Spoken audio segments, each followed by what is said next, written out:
صباح الخير على احلى واغلى حكوك في الدنيا. صباح الخير يا ابني يا حبيبي. بقول لك يا حكوك، انا رايح اجيب شويه فطار على شويه حبشكنات وانا رعسمكم المره دي، ففي حاجه هتعوز ان انا اكبلك وانا جايب ولا لا؟ اول نبي يا ابني يا ريت جنوبك ثواب تفتكر معاك دواء القلب عشان ما خدتوش امبارح، وهتلاقي الفلوس في الدولاب. لا يا حكوك، فلوس ايه اللي انت بتقول عليها؟ عيب عليك الكلام ده. بص الجديد بقى، انا لسه واقف امبارح وهشبرقكم واكلكم واشربكم واعمل لكم كل اللي نفسكم فيه. ماشي يا عم، عقبال كل مره. ده احنا عنينا ليك يا حاج، ما انت ياما اكلتنا وشربتنا وشخكتنا وحاجات كتير كده انا مش عايز اقولها بقى. يلا سلام. في رعايه الله يا ابني يا حبيبي، ربنا معاك يا رب. بقول لك يا حكوك، في واحد حبيبي كده يجي يتعشى معايا بالليل، فيها اي مشكله عندك ولا عادي؟ وماله يا حبيبي، طبعا البيت بيته في اي وقت. ربنا يخليك لينا يا بابا يا رب، ويطول في عمرك وما يحرمناش من وجودك في حياتنا حبيب قلبي. ويخليك ليا يا رب يا حبيبي.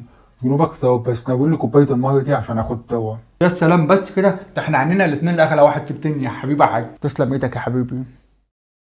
بس انت مفيش في مره تيجي في ميعادك من يوم ما عرفتك ابدا، اتاخرت النهارده ليه؟ انت عارف ابويا بيرخم لما رجع من بجد السفر. والله؟ هو ابوك يا عم الحمد لله على سلامة ابوك وربنا يعينك. الله يسلمك يا حبيب اخوك.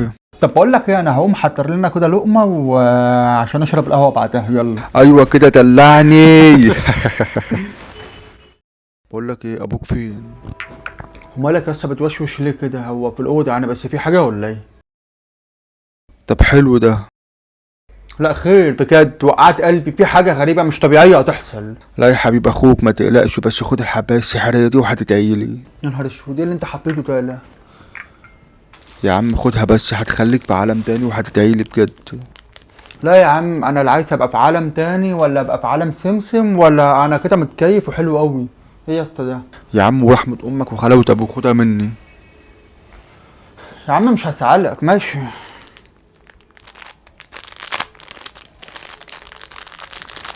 وخد ده كمان بودر كولومبي، هيخليك تحس انك في كولومبيا نفسها، وطبعا مش محتاج اقول لك كمان ازاي بودر؟ تنعنشها يعني. يخرب بيت ابوك. بس لما تبقى لوحدك يا يعني. نهار اسود ومنيل. لا يا عم، انا كفايه عليا الحبايه ديت وكده كله تمام يعني. خد يا عم. انت عايز تموتني يا اسطى ولا ايه؟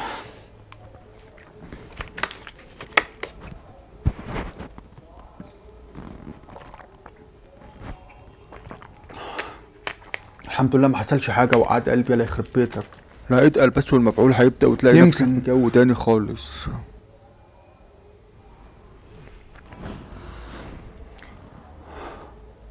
مالك يا ابني؟ مالك يا اسطى؟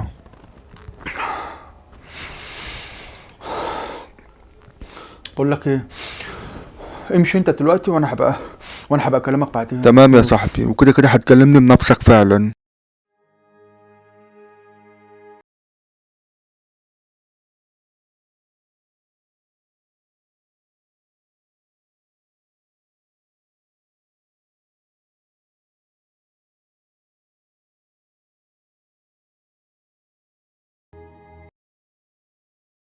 يلا يا حبيبي علشان نصلي الجمعة. انا اسف والله يا حاج، مش هقدر اروح. روح انت عشان انا نايم متاخر وتعبان قوي. ألف سلام عليك. الله يسلمك يا حاج.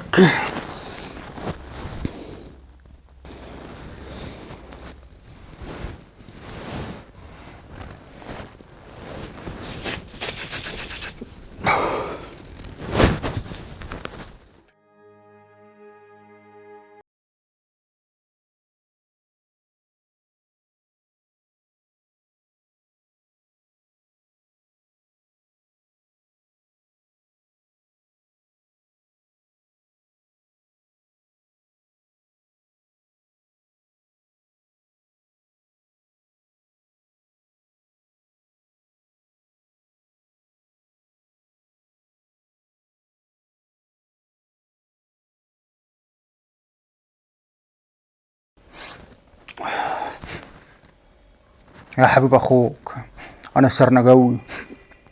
بقول لك يا صاحبي، انت معاك نفس المصلحه اللي خدت اخر مره؟ يا عم انجز انجز عشان ابويا يا عم احنا دوته. طيب خلص يا حبيبي، خلص يا حبيب اخوك. خلاص مسكت السكه نشدها سوا واخد بعض وامشي عشان ابويا. يلا سلام يا صاحبي.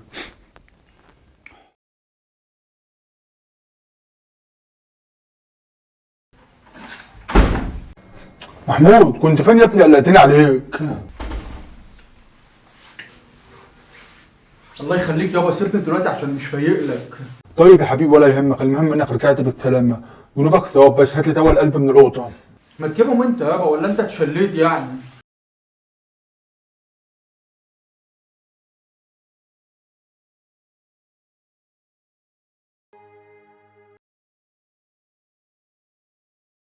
يابا معاك فلوس اجيب حاجه ضروري؟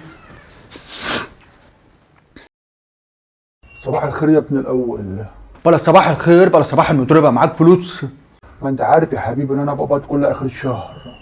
وانا اجيب فلوس منين يعني الناس اللي انا وعدتهم؟ معلش يا ابني طول بالك بس، وعرفهم قول لهم اخر الشهر ان شاء الله. يابا بالله عليك ما تسخرنيش بعد كده، انا مش صغير. ممكن بس تناولني دواء القلب وكوبايه ميه عشان مش قادر. انا مالي يابا، ما تجيبهم انت، انا داخل اغير هدومي عشان رايح مشوار. سلام.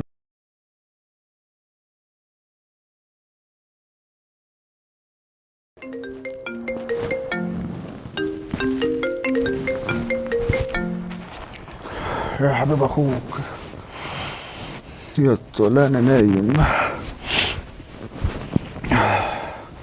تمام انا هبعت لك اللوكيشن ومسافة السكة يكون عندك. يلا سلام.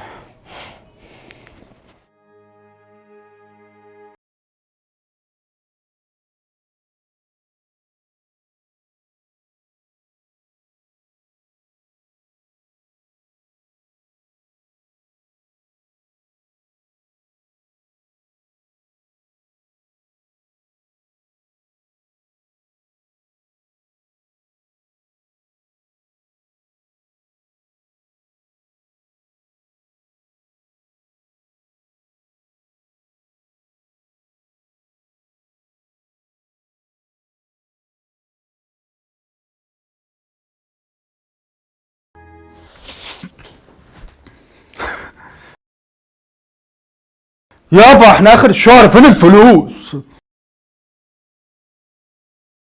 صباح الخير يا حبيبي، ايه السواد اللي تحت عينك ده؟ لا ما تقلقش عليا، تاتور بارتي تعبني بس وما بنامش كويس. لا الف سلامة عليك يا حبيبي. ذنوبك ثواب، بس هات لي دواء القلب عشان نمت على نفسي امبارح مش حاسس باي حاجه. وحاسس ان انا هموت، ما خدتش دواء امبارح. حرام عليك، انت بتعمل فيا كده ليه؟ انا عملت لك عشان تعمل لي كده؟ انكس لا حك، وفين الفلوس؟ ما هو يا ابني لسه صاحب الشغل ما استلمش الحواله بتاعت الشركه. هو كل مرة اصله وفصله مفيش، وصاحب الشغل وصاحب الشركة، انا اعمل ايه؟ والناس اللي بتعامل معاها دي وكل مرة بتسخرني قدامهم ومش اول مرة. بالله عليك الحقني هموت. ما تموت يا عم، ما انا اموت انا. محمود كل واحد يلحق نفسه يابا. سلام. محمود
دايما الطريق ده بيجي من اقرب الناس ليك، والمخدرات رحلتها قصيره جدا، ما تسافرهاش ابدا، واوعى تستسلم عشان انت جامد وانت تقدر، وانتوا اقوى من المخدرات.